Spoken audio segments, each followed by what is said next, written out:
This is the Pick Six podcast.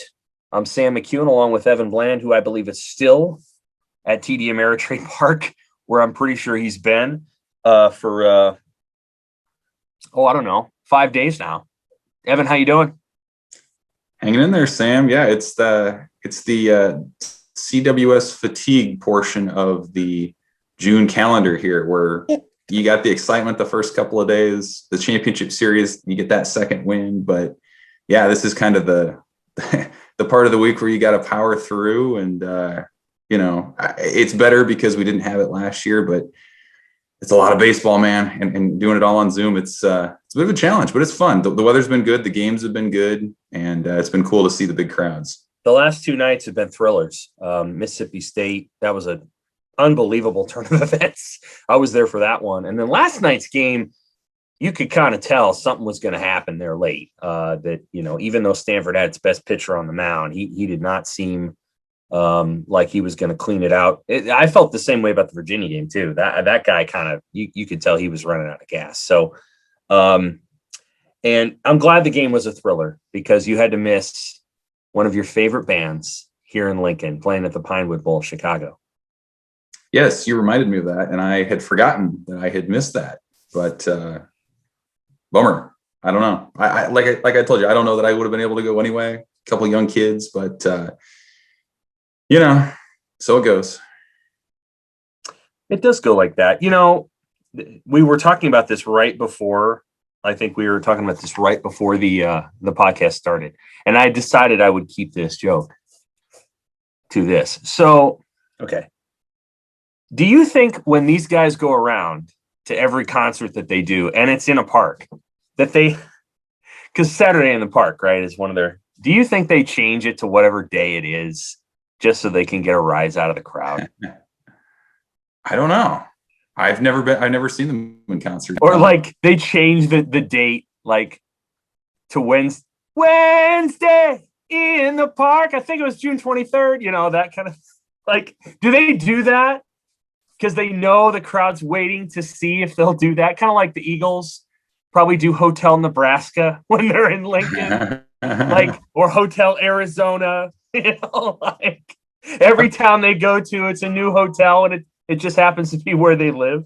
I've always wondered that, like if you were an artist and you made something at a certain point in time, and then that's what everybody has known you for years and years. Right. Like, is it better to keep it as it is because that's what the people want? Or man, is it better to keep it fresh because you almost make yourself into a time capsule a little bit when you don't change it? I don't know.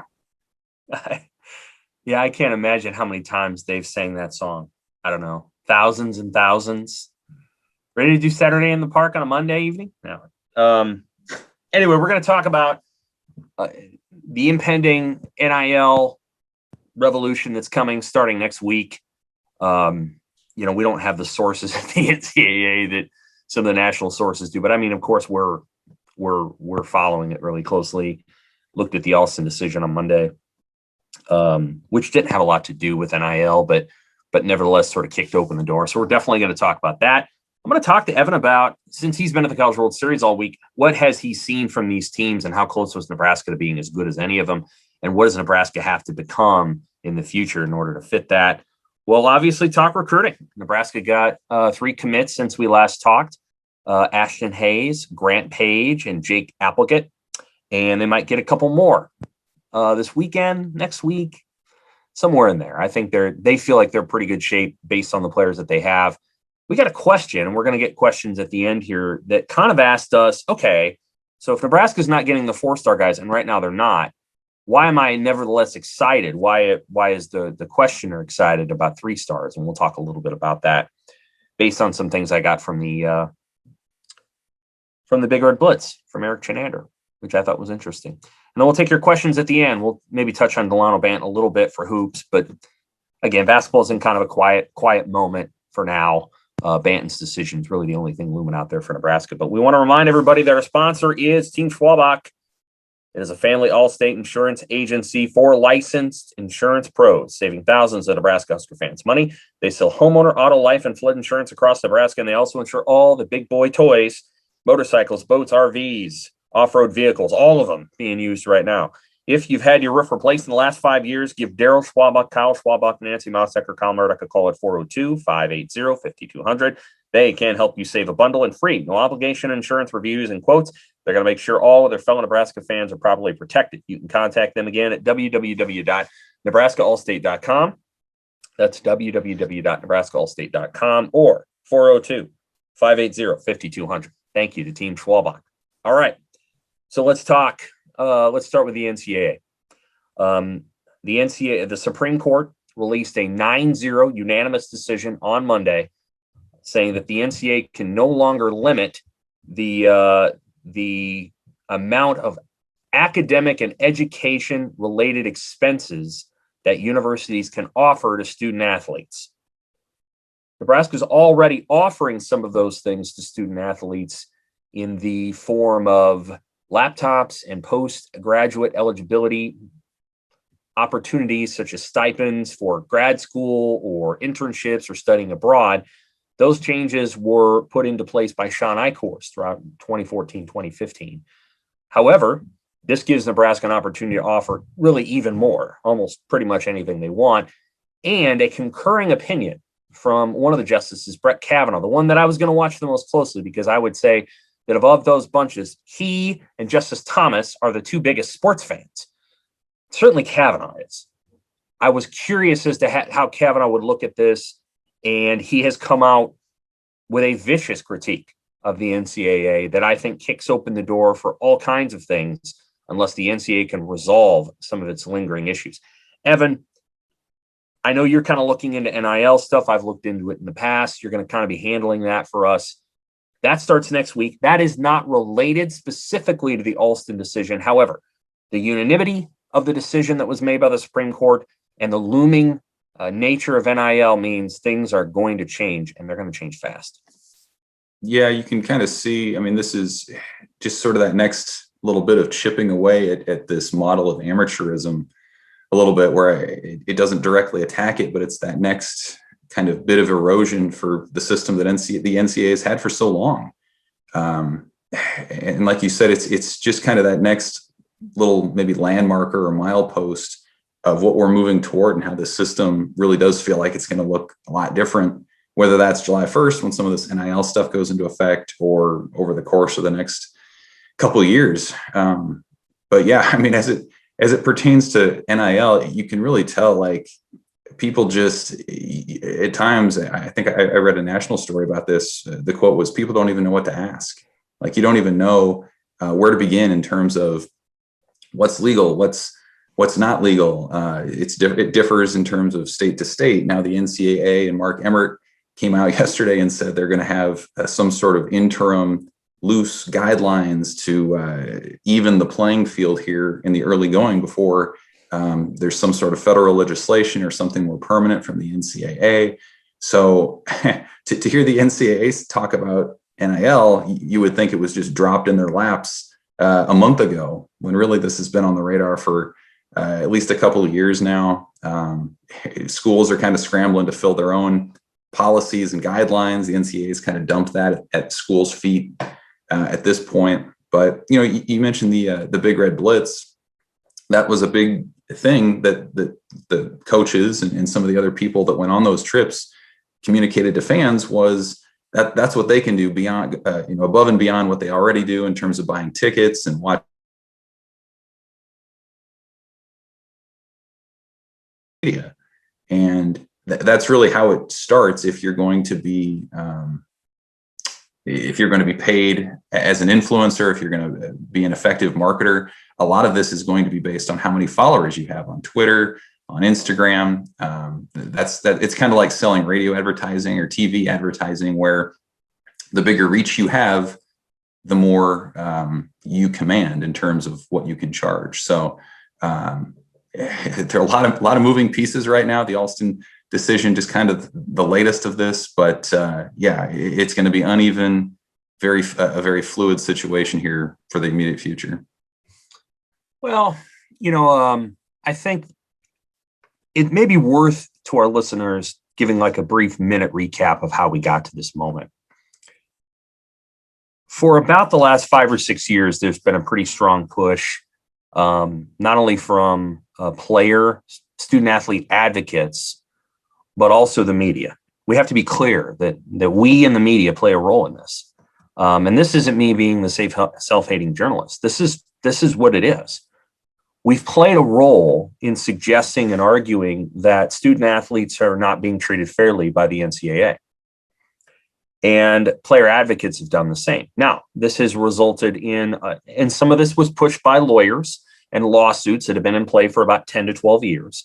Some of this was pushed by, again, player advocates such as Sonny Vaccaro and others who have been involved. I think there's reasonable arguments there and reasonable motivations of getting student athletes compensation when coaches are making more money than ever, and the buildings that they're building to accommodate these student athletes in a training perspective are more expensive than ever. So that's kind of how we got in terms of this. There's this movement underneath of it.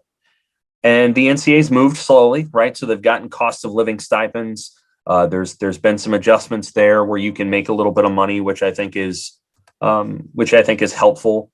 And now we've reached this point where in the last 3-4 years, the NCAA had an opportunity to address name, image, and likeness in a way that, had they done it, you would not have seen advocates going state to state arguing to pass NIL laws in state legislatures, because state senators would have said, well, they're already allowing that. Why would we pass a law?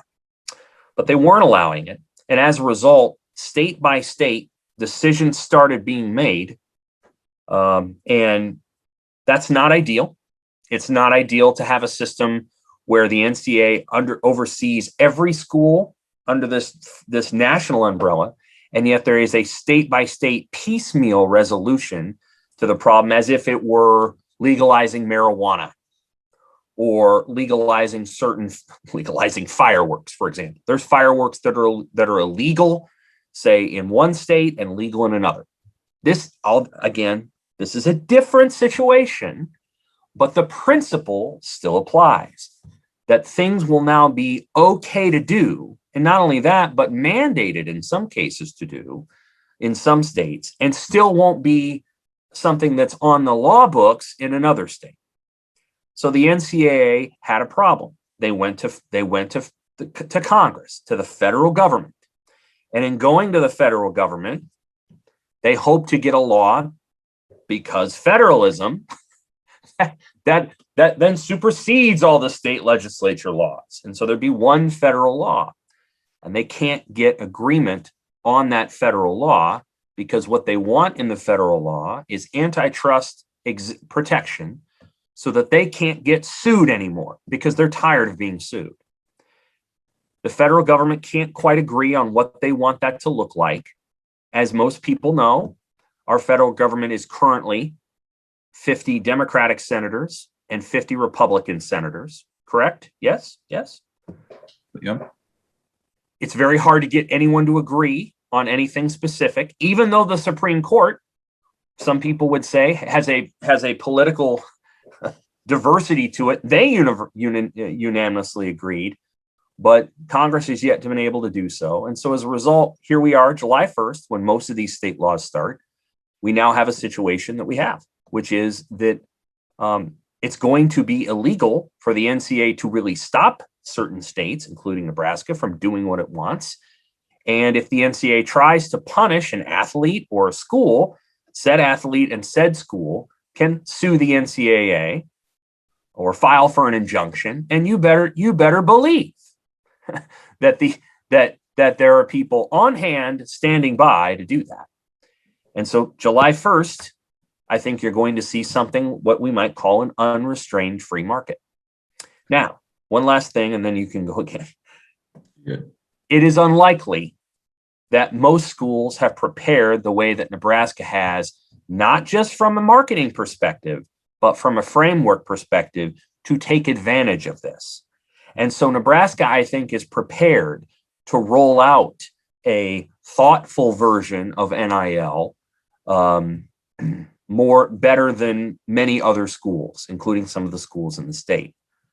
The thing I do wonder about a little bit, though, is that you have student athletes on Twitter, not a lot of them, but you have a couple Husker student athletes on Twitter who are posting a message. I think Thomas Fedoni was the first one. He deleted it, but a couple have since, basically asking for financial opportunities from local businesses.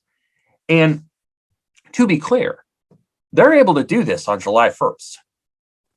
I'm not sure Nebraska can stop these student athletes per se from doing that, but I'm thinking Nebraska's thinking this isn't our preferred approach to how we want student athletes to partner with local businesses.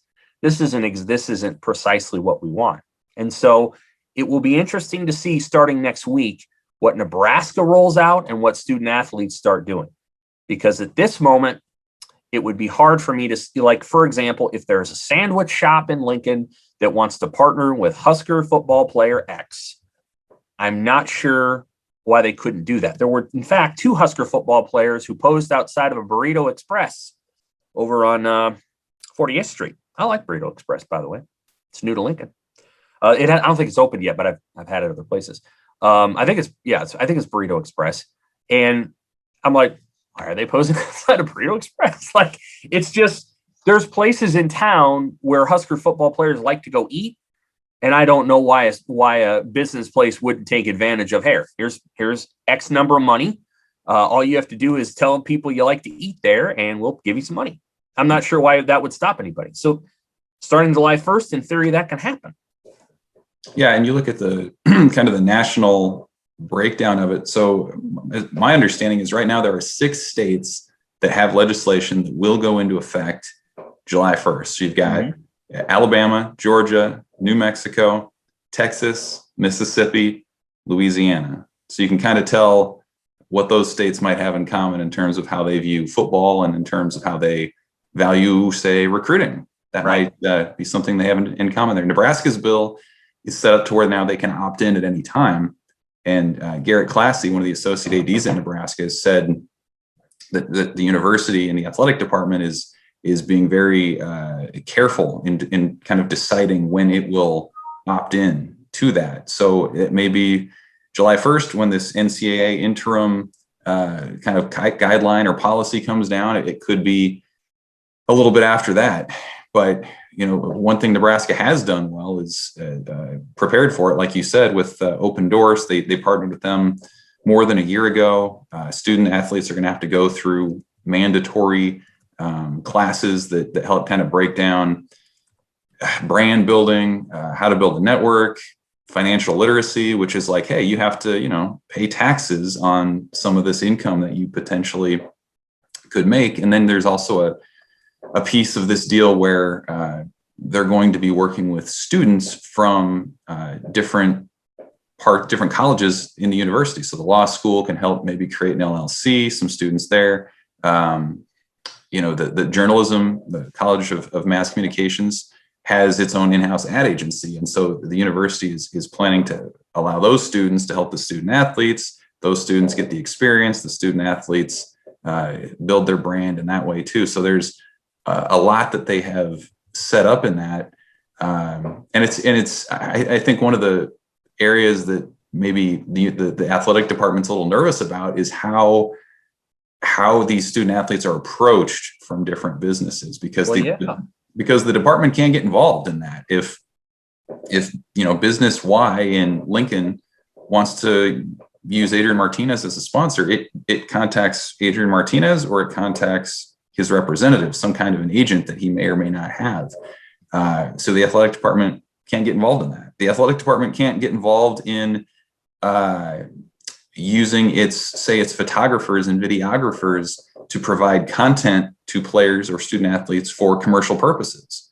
It can provide them for helping them build their following base to help attract people to follow them, but it can't use it for some of these commercials. So there's a lot of these really gray areas and kind of fine lines. And again, these things can change quickly. If the NCAA adopts some sort of interim policy that's different, then everyone's going to have to adjust on the fly. So, and the NCAA really can't adopt that unless it fits all the state laws. Otherwise, the student athlete can sue. That's the thing, is like, at this moment, there's not a lot the NCAA can do unless They're that worried about antitrust protection. They could do it, but then they could get sued. Right. It's a hard deal. That's interesting that you make that point about businesses can contact, again, the athletes themselves, right? Mm-hmm. There are certain situations where you would hope that a student athlete is not associated with, that business. Well, here's another one too. No other way to put it. I was reading a little a story on what Florida State is doing, and their specific rules. They lay out a scenario where I'm not sure what Florida State is in terms of if they're a Nike school or whatever. Right. But they even have rules where, if they say they sponsor Nike, a player could, in theory, represent Under Armour or could represent. That's what I'm talking about. Exactly. Adidas. Yeah. So you have these kind of conflicts. Right. I mean, like if the Under Armour outlet store out at the mall in between Nebraska at what's it called, Crossing or whatever, Gretna Crossing or whatever. Mm-hmm. If the Under Armour outlet store wants to have one of Nebraska's football players rep it and be there to sign autographs, so and so is here on Sunday in the Under Armour outlet store to sign autographs, I would think Nebraska would be like, we're an Adidas school, but they can't stop it, right? That's my understanding is it's not their business. They can be aware of it, but they can't get involved. See, that's what I'm talking about. I guess you could think of it the other way, that there are other businesses you wouldn't want them associated with, or Sure. For example, you get involved in a business X, and you're an advertising brand for that business. They're using your name, image, and likeness. And then the person who's running the business is found to be corrupt and is arrested on corruption charges or embezzlement charges. And then that business person is arrested or whatever happens. And you know whose name is going to show up next to that? The athlete. Your athlete, yeah. To me, it sounds safer to partner with like, a food place or something like that. But, are bars going to pay student athletes to come and hang out in their bars? Yeah, I have no idea. Let's just put that out there. There's a O Street row. There's, bar row, whatever they call it now. I don't know what they call it. Whatever they call it now, but on O Street. And those bars are competitive with one another. I mean, I guess they're kindred souls, but they'd like to have a good night. What's going to stop those bars or a promoter, which you could also see, from paying, 6 Husker football players to hang out there, get VIP service? Okay, so they're all 21. They can get served whatever. VIP service. What's gonna stop a club from doing that? Mm-hmm. Nothing. But what if something happens at the club that night? See, these are all things that you've got to live with and work through, and they do in the NFL. It works. I mean, there's not that many issues in the NFL or in the NBA. We can't presume that student athletes are always going to get in trouble. To be honest with you, they often don't. I mean, relative to the rest of the population, just actually they get in trouble far less. So, I would assume that this is actually going to go pretty well, but there's always that one situation where, oh no. And then you've got to deal with that. And the athlete himself has to deal with it because the coaches can't be like, oh, that's what's tough. I wonder, we spend so much time in general, just I think as journalists or as fans or whatever, of thinking about some of the extreme situations and some of the, the big what ifs, kind of like we're laying out. But like, I just kind of wonder what's the norm? Like what's, not the star quarterback, not like the athlete who's going to be an Olympian someday, but like, what about your average starting lineman? Or what about your libero or your small forward? Like, are those like, what's the experience really going to be like for those guys? Because these businesses, they're not going to be giving away money just to give away money. Like they're going to they're trying to generate business and enhance their own product. And so like, I wonder what the penetration level will be for NIL endorsements and things like that at Nebraska or anywhere for that matter. I mean, there's only so much money to go around. So if you're talking about legitimate advertising opportunities, I just wonder, is that going to mean 20 Nebraska student athletes eventually get involved? Does that mean 200? Like, I don't have a good grip on how deep that's going to go and really how many people that will affect in any way at all. I'm interested to see, and I've talked to you about this, how you make money on social media. I'm curious how that's going to work, because they're asking at the Big Red Blitz, they're asking Husker fans to follow athletes on social media so they can help their brand or expand X, Y, and Z. And in my mind, I'm like, I'm actually pretty curious to see how you're going to.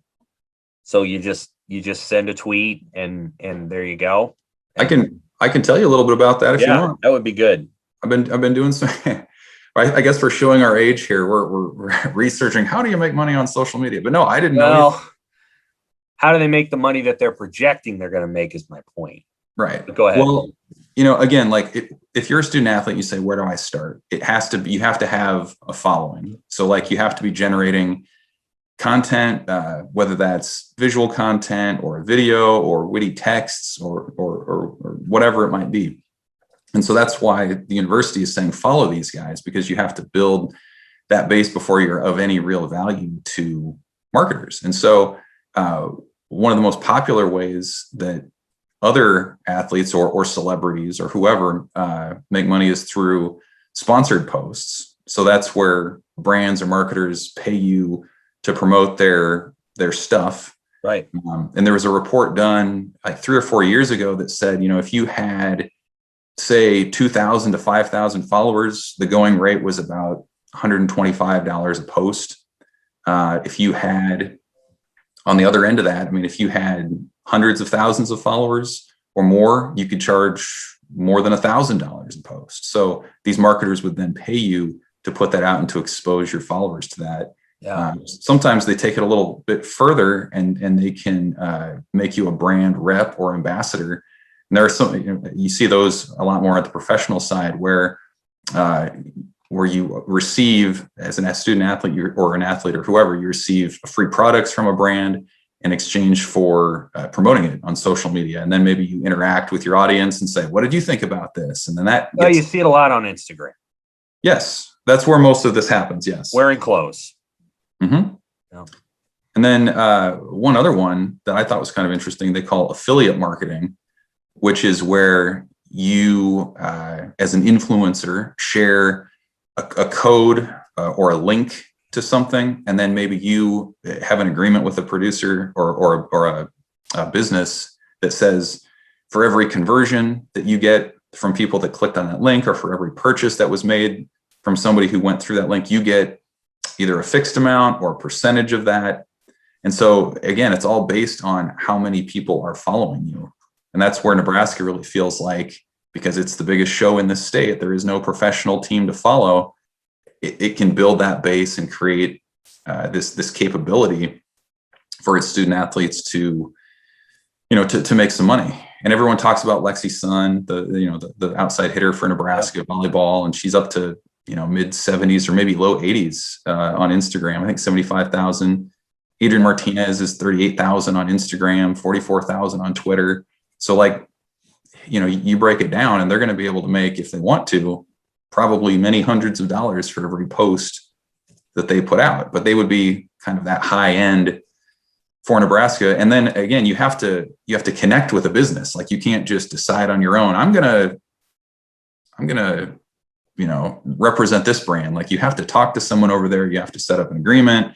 There's all the paperwork, all the setup that goes into that. And that's, oh, by the way, in addition to all your academic work as a student athlete, in addition to everything you do in practice and preparing for the season. Yeah. So there's a ton that goes into that for sure. Well, this will favor extroverts, I suppose. It'll favor people who really enjoy doing those kinds of things.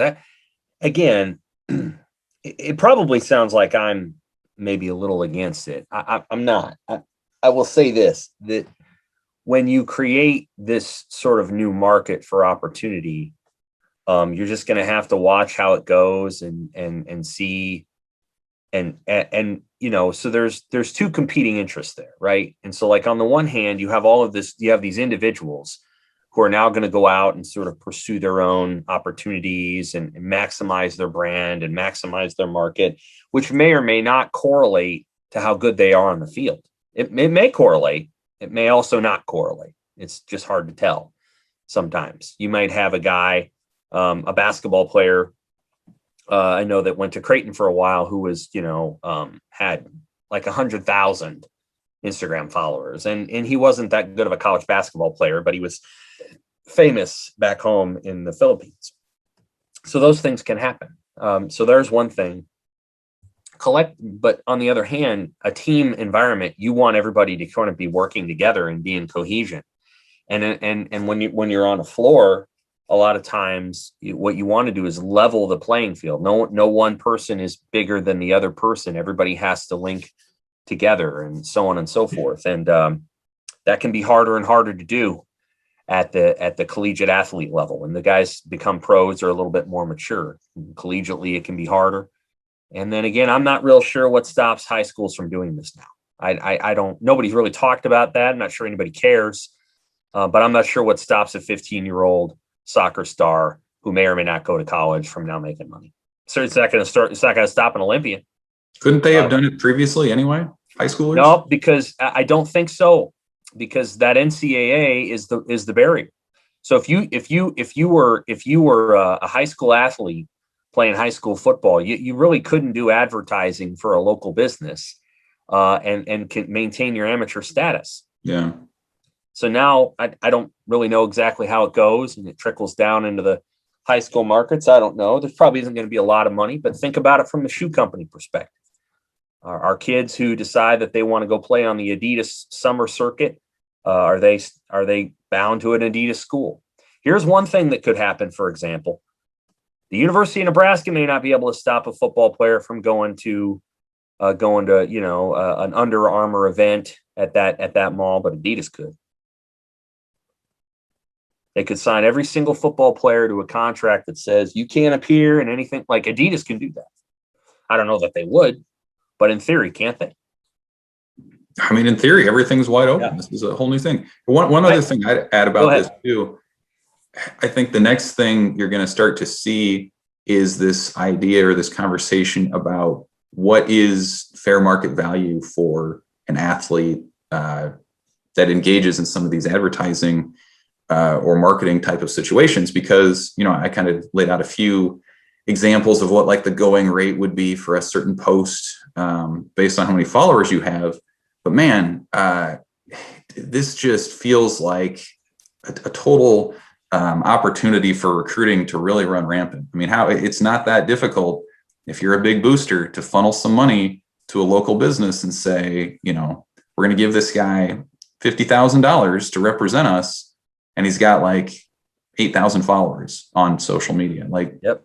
I think that's going to be a big conversation is, can you limit the amount of money that some of these student athletes make on the top end, knowing that it's not fair market value, knowing that their capability as influencers isn't worth what they're being paid, but hey, their athletic ability and how they might be able to help you win games for your favorite team, that's a lot more significant to it. So I think that's the other thing too, is to see if there becomes sort of a consensus, range that's considered appropriate for people. And again, what is that range based on? Is it strictly followers? Is it athletic ability? Like, there's still such a gray area there that, man, it seems ripe for recruiting violations to be occurring here real soon. That it does. It'll be interesting to see. This is going to be intriguing. Yeah. You'll have a story next week. I look forward to reading it.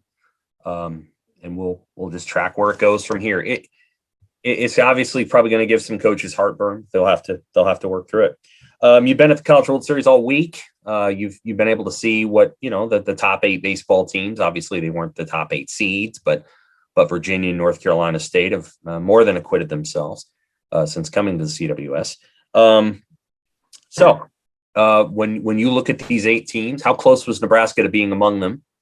And what does Nebraska have to do to get there? So what are the qualities that you've seen over the last week that say, yeah, you know what, Nebraska actually was there? And other qualities are like, yeah, Nebraska got to get a little better here. Yeah, they were close. I mean, I think the more I've seen this College World Series play out, I feel like they could have hung in there, that they wouldn't have felt out of place, quite honestly. I mean, again, everyone saw what they did against Arkansas. You look across the other side, I mean, NC State is unbeaten. They're playing on Friday for a chance to go to the finals. They were the number 2 regional seed on the other side. Nebraska was the 2 regional seed on each side. So it just takes getting a little hot.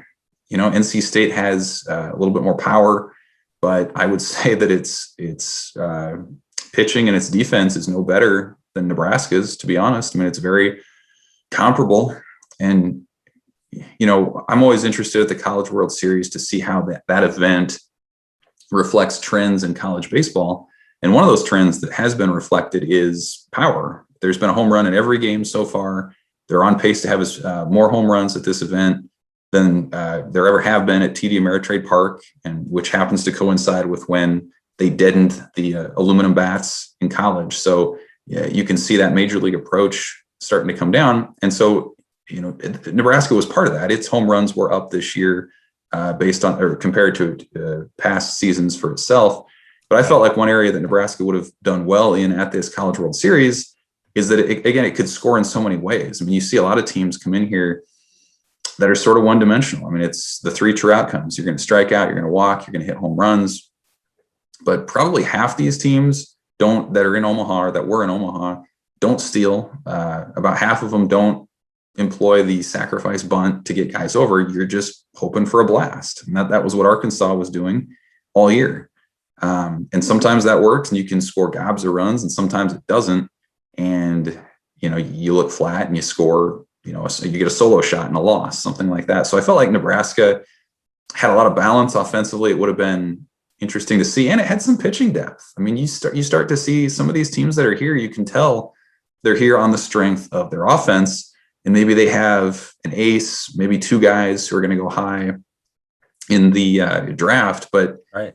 But there's a lot there. I would say there are some trust issues with some of these teams and their arms.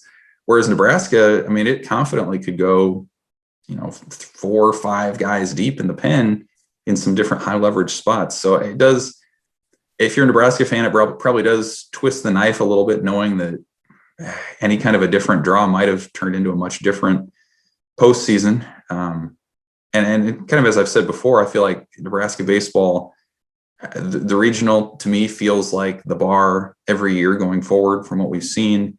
But you just don't replace a guy like Spencer Schwellenbach and some of the super seniors that they had, Joe Acker and Luke Roscom and Mojo Hagee. Like, those guys had a lot of institutional knowledge, had a lot of experience that they're taking out the door with them as they leave. So I don't know that you would expect to see Nebraska back here next year. I think that seems like maybe a stretch, but certainly that I think the pieces are in place for them to be here in the somewhat not so distant future because of the talent that they recruit and the way that they want to play their baseball. That's interesting. Well, we'll see where it goes. I'm intrigued to see how Nebraska, unfolds from here. And yeah, I'll be interested. I think next year could be, a little bit of a transition year where maybe they're battling for the Big Ten championship, not clear the best team in the Big Ten. But of the teams that I've seen on TV or in person, I thought Nebraska looked much better than Arizona. Arizona didn't seem to have the caliber of pitchers that you need to win the event. I know, outside of the first inning of the first game they played against Vanderbilt, Arizona's appeared to me to be the weakest team, at least once you got them to TD Ameritrade. Maybe they were really good in their own environment, in their own home field, or in the regionals, obviously they were, but they did not appear to me to be one of the better. They appeared to me to be the weakest team that was there, even though they were the 4th seed, 5th seed. Let's talk Husker football recruiting next. Nebraska got 3 commits since we spoken last. Ashton Hayes, running back from Reno. Outside linebacker Jake Applegate from Southeast, no surprise there. And wide receiver Grant Page from Boulder Fairview. They're hosting, or they just got done hosting, an offensive tackle from Colorado, Jake McKewon. And they're probably hosting, I think they are, hosting a 4-star athlete, Jaden Mangum, this weekend. That may be the last official visit they get in before the dead period kicks in. I think Nebraska feels like it's in pretty good shape. It was a little different covering the Friday Night Lights and Pipeline Camp this year. We didn't really know who a lot of the guys were. I could sit here and rattle off to you, well, they did this, and this guy showed up, and we're still kind of learning to some degree. And of course, I don't cover recruiting full time or like every second of the day, every single guy that was or wasn't in. We just didn't get lists, so it was hard to ascertain who was entirely in to evaluate. But it seems like they had some pretty good prospects who were in. They offered a bunch of kids from Chicago. Got to work with one of those guys. We'll see if we'll work with more of them actually. But one of them is a 2022 guy. Nebraska's running a little quiet in recruiting. Like they just, they're doing what they do and they're getting some of the guys they're getting. And that's kind of where it's at. Ashton Hayes, I think, is a really interesting player. They have not quite hit on this player yet in their recruiting classes. This is the guy that would have been kind of like Miles Jones. This is the guy who would have been a lot like Maurice Washington. They did hit on Washington on talent, but of course he was not, the off the field maturity wasn't there. Wandell Robinson more or less became this player because he was a running back. And that's kind of what Ashton Hayes, will be doing. But he left. So they hit on Wandell, but he left. And William Nixon is sort of in this role. Hayes is more of a running back, so he's closer to Maurice Washington. And again, what Wandell Robinson actually did at Nebraska, Hayes will be doing. So we can actually compare him to Robinson. But they're hoping to hit on this guy. Grant Page is a very big receiver. Big enough to where you wonder if he's not, 6'3" and 232 in a while, and what position he can play. He could play slot. He could play maybe an adjuster receiver. He could, in theory, play outside. I don't know that he has elite speed. And then the third guy who committed is Jake Applegate, who is a Lincoln Southeast guy. Put weight on him for a couple of years, and he becomes Luke Gifford. That's kind of what you're looking for there. I think they had a successful June. They got a lot of guys in. They got a lot of guys to do workouts. They and they evaluated those workouts. I think their camps went fairly well. We didn't know everybody that was there. And then Dylan Raiola threw at Friday Night Lights. He's a long ways away from his decision. I know there's a lot of coverage and heat right now on a guy that is not a starter at the varsity level. And threw so prodigiously over the summer that he got a lot of scholarship offers, and Nebraska is going to have to win football games to get him. They're not going to be able to do 5-7 and 4-8 and get the. I would be surprised if they would be able to do that and then get Dad was a Husker discount. I just don't anticipate that. So they're going to have to win games in order to land a talent like that. But that's kind of the quick summary of everything that went down. What are your questions? My question is, who's next? Who do you think's on the brink? Who has a decision that's imminent? Who should people keep an eye on? Well, I think they'd like to get some of these offensive linemen in. Valen Erickson is from Chicago. He visited the first weekend. He may visit Tennessee this weekend. As of this moment, I don't know if he is or he isn't. He got an offer from Illinois, which is interesting because that's his home state. So we'll see. The guy that just came in from Colorado, he's probably Nebraska and Colorado, or at least that's kind of the gist that he's given me. Maybe K-State. John Pastor, who is a interior line candidate, also from Colorado, got an offer from Nebraska, Colorado State. He camped. I think he came to a recruiting weekend, so he may be close. Those are three names to watch. I don't know about Ashton Craig, who I think is probably the best lineman of the bunch. He's now has offers from Michigan and Notre Dame. And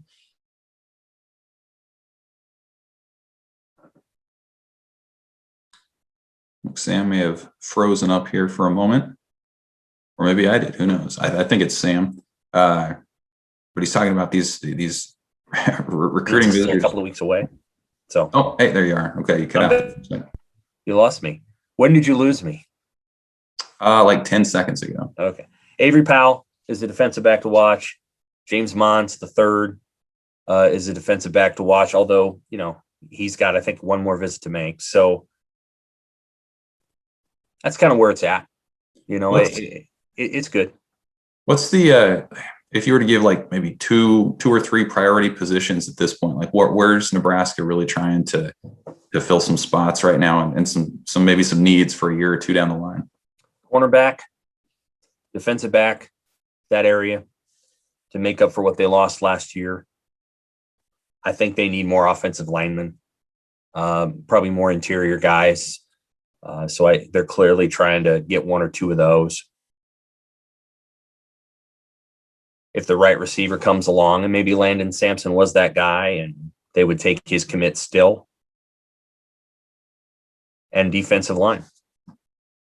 And the guys that they're pursuing there are Jalen Marshall and Nico Davier and a couple others. So that's kind of where it's at. I think Nebraska's got a pretty modest recruiting class in terms of size. It might be the smallest ever.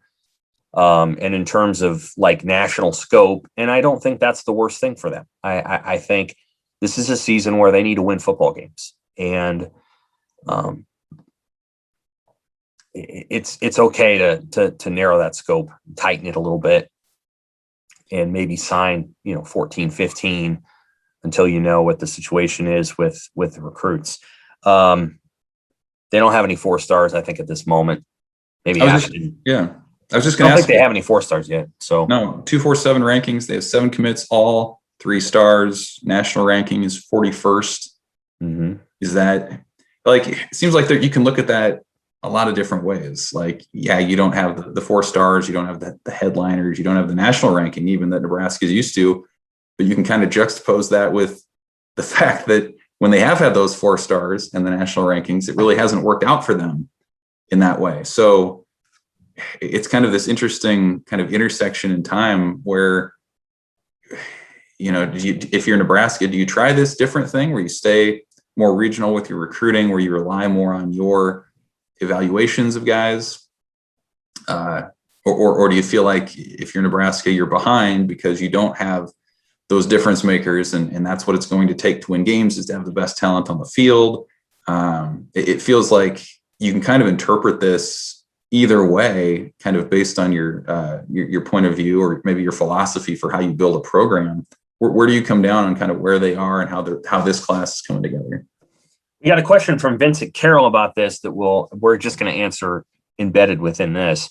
The way that I would answer the question is that while I understand that recruiting sites go with 3-star, 4-star, 5-star bands, I tend to look more at the top 100, and then 101 to about 500, and then 500 to 1,000, and then guys that aren't rated.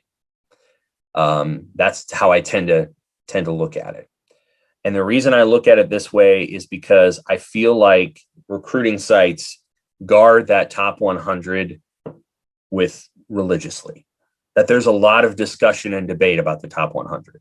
And that band ending at 100, there isn't a single guy inside that 100 that I don't think everybody on that recruiting service feels really good about being in the top 100.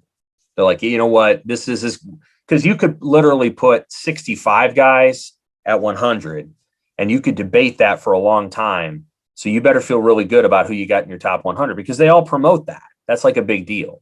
And 247 promotes their top 247, but Rivals top 100 really matters to them. And then I don't think there's much difference between a low 4-star and a high 3-star. I just don't. I think that the difference tends to be very small. It's harder to discern. So I kind of band it at top 100, and then I go from like 101 to 500, and then so on and so forth. And I think Nebraska is probably doing a little worse in the 101 to 500 category, which is probably a little bit concerning. But simultaneously, you know, top 100 guys are the guys that you watch. I mean, Ohio State is like 12 of those a year, and you know, Nebraska has to get more of those over time. If you're going to do it through recruiting, that's how you would do it.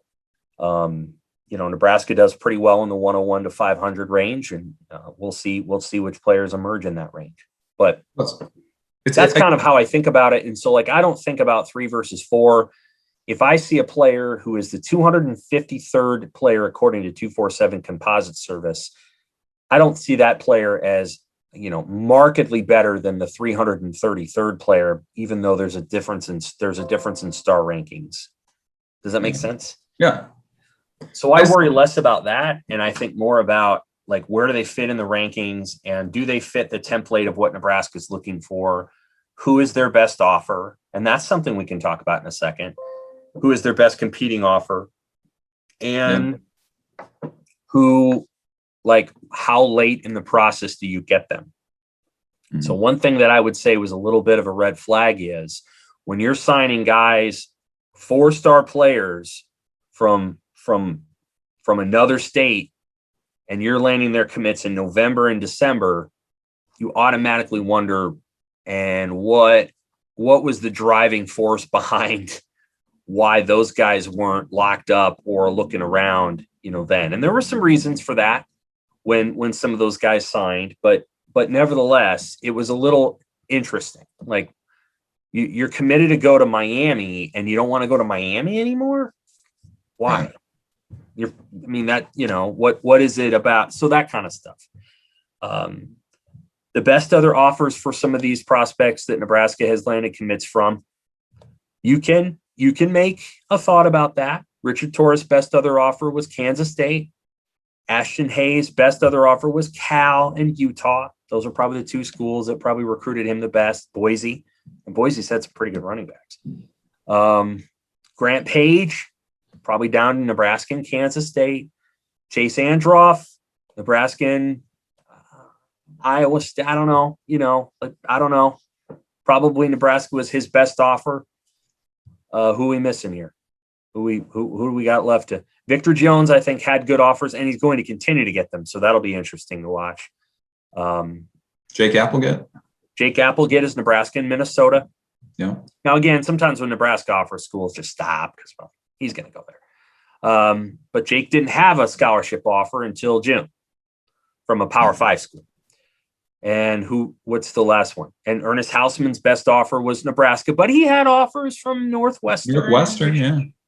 You know, and Michigan and Iowa State. So Hausman's probably, of all the guys that they've landed, the guy that had the best other offers, unless you think a lot of Cal and Utah football, which Utah's been better than Nebraska. Ashton Hayes is a good player. He's a good player. I think he whittled this thing down pretty fast, and he saw a program that really fit who he is. Even though he's from Nevada, he's kind of got a Big Ten attitude and personality. He's originally from Pennsylvania. So I would say Hayes is the best recruit they have at this point, and then House. Yeah. So when you kind of look at it through that lens, and the quarterback, we talked about this last week. The quarterback thing is totally up in the air. You don't. I think it's, again, I praise them for going after a big frame who's got a strong arm, but that's not a finished product there. That's not a 5-star quarterback that they signed. That's a guy that needs work, not in a bad way, right? Justin Herbert needed work, and he's a great player. Hell of a lot better quarterback than a lot of 5-stars ever were. But you just, you call it as you see it. So I think the recruiting's going pretty well. But you do watch that top 100. That's what I watch, and I watch 5-star. I think 5 stars matter because, again, they guard that religiously. Yeah. You don't get the fifth star unless they're certain that you're going to be really, really good. And Nebraska doesn't get 5 stars. They got close with Fedoni. It just That's feels the closest they've come recently. It does feel kind of like Nebraska in this cycle, whether it's intentional or not, they're kind of going more the Iowa or the Wisconsin approach, where you take guys that are more regional, where you identify something in them, where you think you can develop them, as opposed to maybe more of that national kind of 4 and 5 star types. And we've talked about it a lot about the guys that have left. And it's like, no, I get it. It's tough because you can take the risk if you're Nebraska and say, we're going to bring in these high 4 stars and hope that they can stick, and hope that we can acclimate them to this part of the country and that they can feel at home and that they can have a role. But the list is long of guys like that in the last 3 years who've come in and either flamed out or just left. And so now it's interesting, I think, this approach now where you go some guys who maybe aren't quite as athletic, but maybe they're more solid, off the field and that sort of thing. And you bank on developing them, and you bank on them staying in the program 3, 4, 5 years. So it's curious, because we've talked a lot about how Nebraska under Scott Frost has shifted a lot of things in the last 3 years since they've come in. I mean, they're looking for bigger players. They're looking for different kinds of players on offense, especially. Right. And it does feel like, given their experience the last couple of years, we're seeing sort of a philosophical change in the kind of players that they're identifying and recruiting to. I agree with you. I agree. Yes. Basketball quickly, then questions. Delano Banton had a nice game at the G League Elite Camp, which is essentially their combine last weekend. I still think it's going to be hard for him to get picked in the NBA draft. Of course, he has an incredible skill set, but struggles to shoot the ball. And, you have to have a guy, if you're going to pick somebody in the NBA draft, maybe you think you can develop him as a shooter. That's possible. But nevertheless, that's still the thing that he's working on. Everything else about him, he's a good guy. One of the things about Banton that I think is important is that he's just got a positive energy and spirit, and that actually can help any team. There's other guys that don't honestly possess that. He does, and that helps. And of course, he's a good passer, tall guy, great vision, and a really good rebounder for a guard. So we'll see how it all plays out. He has until July 7th. I'll be on vacation when he decides. So I guess you or somebody else will be reporting whether he decides to come back or not. If he comes back, I think that's good news for Nebraska. I don't know that he's guaranteed a starting job. I don't think that's necessarily the case. I think when Banton's at his very best, he is a starter. But will he be, we'll just have to see. I don't think he's guaranteed a starting job. So I guess we'll find out how that goes. Let's go to questions. We got some on Twitter. I appreciate that. We'll start with TJ Burkle. Can you expand on the whole super senior thing and how it impacts this year's recruiting class? After giving everyone a free year last year, why wouldn't the NCAA just allow extra numbers until last year's freshmen graduate? Okay, so the super senior situation doesn't exactly impact this year's recruiting class. What impacts this year's recruiting class is that the many, many juniors on the team, 17 of them, according to our scholarship chart, are not automatically leaving after this year. So Nebraska at this moment has 6 super seniors. They aren't counting against the scholarship numbers. The Huskers currently have, I think, 79 players who are juniors or younger on scholarship. So there's 6. There's 6 spots that are available. They may add another guy that isn't a senior, a super senior, and then that becomes 5 spots. But we'll see. We'll see. We'll see how that goes. So they have 6 spots currently, assuming normal attrition, which is 5 to 7 guys, maybe even more. You're up to about 12 to 13. And then, how many of these guys who are juniors now, who would have been seniors otherwise, will leave? I don't know. Well, and the other piece, as Scott Frost said in Kearney earlier this month, is that it's still unclear to them whether the current juniors who would be then super seniors in 2022 would also, whether they would count against the scholarship limit too. That's a piece that they haven't determined yet. And so, well, it hasn't even been discussed. No. So who comes back? First of all, guys might move on. Some other guys might come back for a 6th year. And then do they or do they not count against your scholarship limit? Yeah. I'll be honest. I haven't heard anybody really talking about that being something. Now, again, I don't cover this on a national level. So, I'm not a guy at Sports Illustrated or The Athletic delving into what the NCAA has other issues that it's dealing with at the moment. Right. So I don't know that it's like, how can we help out? How can we help?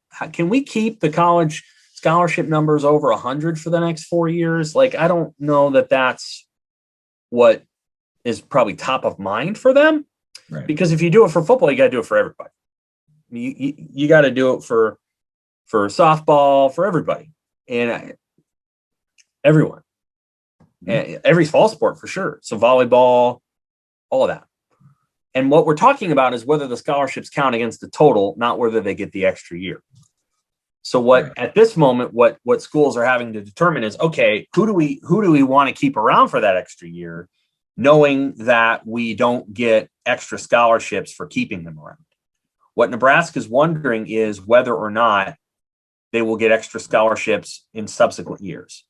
Correct. I could certainly see the NCAA agreeing to that. I just don't know that it's, with everything they have going on, that's going to get nailed down in the next couple of months. And so Nebraska's being wise and conservative and knowing that not all of those juniors are going to leave. They don't want all those juniors to leave. Some of those guys they would love to have around and to keep around. I'm sure they'd love to have Philadarius Payne for 2 more years instead of just 1. So they have to figure that out. So you're either going to have a huge senior class next year, or that's going to be a super senior class, and you'll be able to sign your usual 25.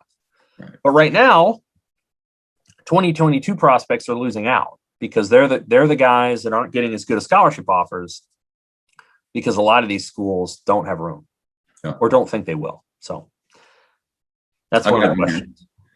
I've got one from Brian Seeger. Which happens first? Husker baseball to the CWS, Nebraska ball, NCAA tournament victory, or Husker football playing for a Big Ten title? Go ahead. You start. I'd take basketball. I feel like with the way they've recruited, it feels like they're, they could do it this next year, maybe 2 years down the road at most. I don't know that Nebraska baseball's going to get to Omaha in that short of a time, and football, especially this fall, that feels like a pretty big leap. So I think basketball to get hot, to win 1 game in the tournament, seems like that would be the most imminent thing.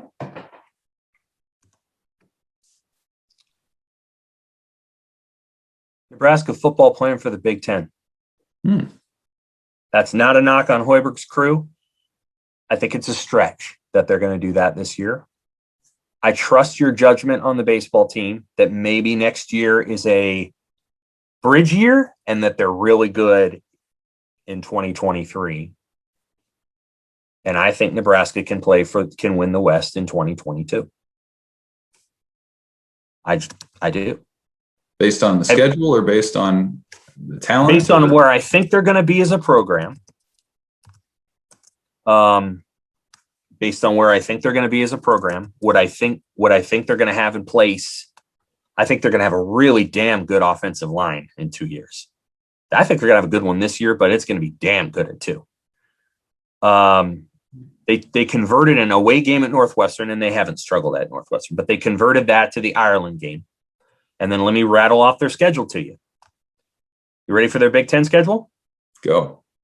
At Rutgers, Indiana, at Michigan, Minnesota, at Wisconsin, Purdue, Illinois, at Iowa.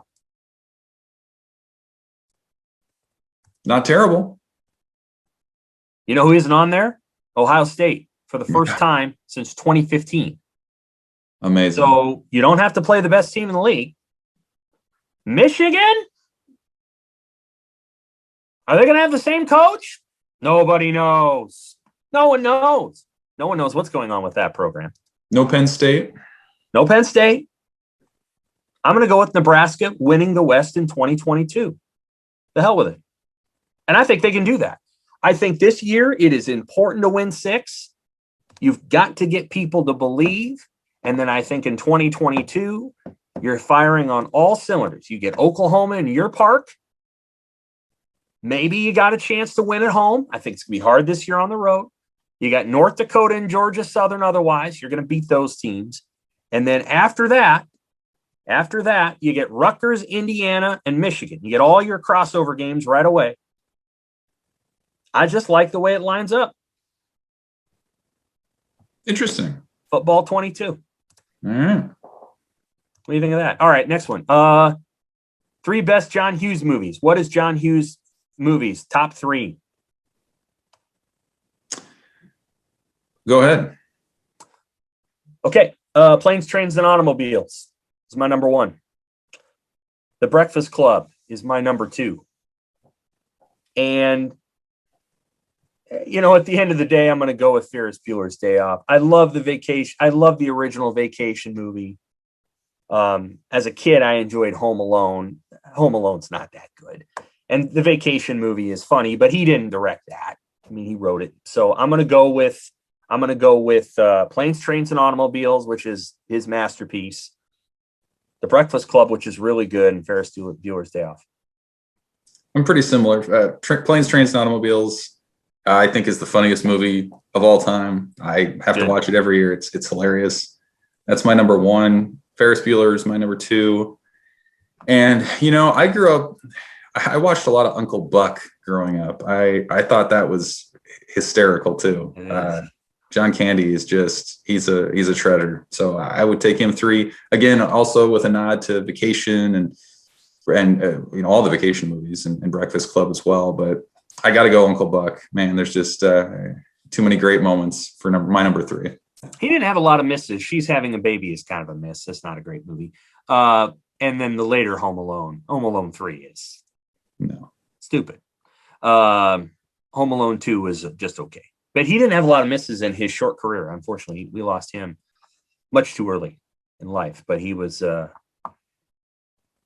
guess he is today. Today, that guy would be John Green, although John Green doesn't direct movies and John Hughes did. So I don't know that there's been a simple replacement for John Hughes, unfortunately. Are there any more questions, or are we pretty much done here? Let me give you one more. This one came in a little bit later.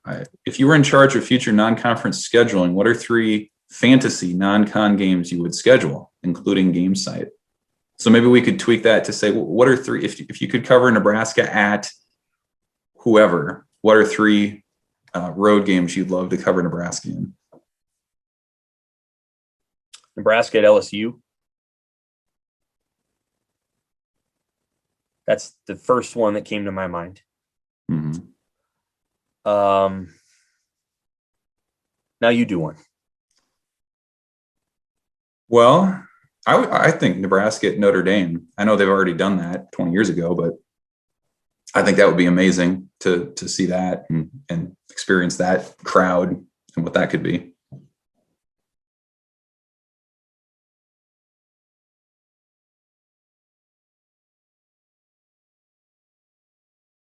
You still there? No, we might have lost Sam again. He's thinking hard or he's frozen. One of the two. We'll leave that for you guys to decide. He has a thoughtful face. If you're watching this, he's kind of staring into the distance and really digging deep. LSU is a good one though. Down in the Bayou, especially a night game, that would be pretty amazing. Oh, are you back? I'm back. All right. What?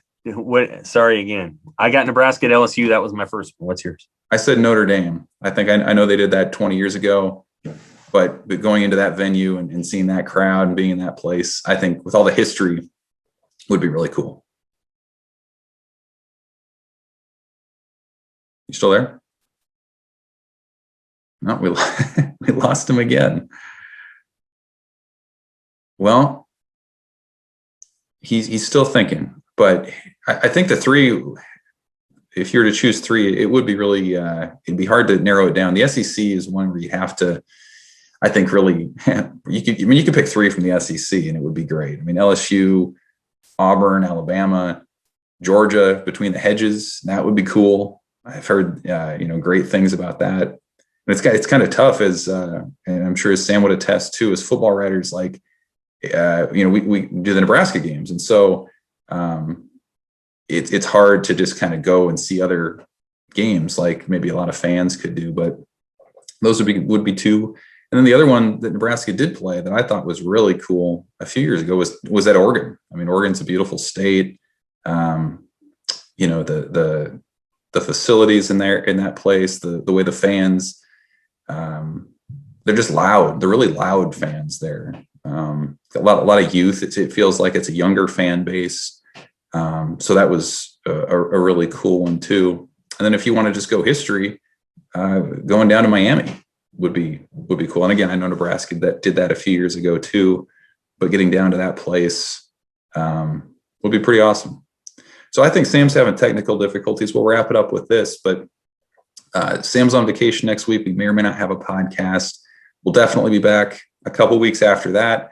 And then boom, I mean, we're a month away from Big Ten Media Days in Chicago, Nebraska, the rest of the Big Ten's down there. And then boom, we're into fall camp and away we go in 2021 for fall football. So thanks for tuning in, Husker fans. We'll be back soon. In the meantime, enjoy some baseball, enjoy some outdoor sports, and we'll talk to you soon. Thanks.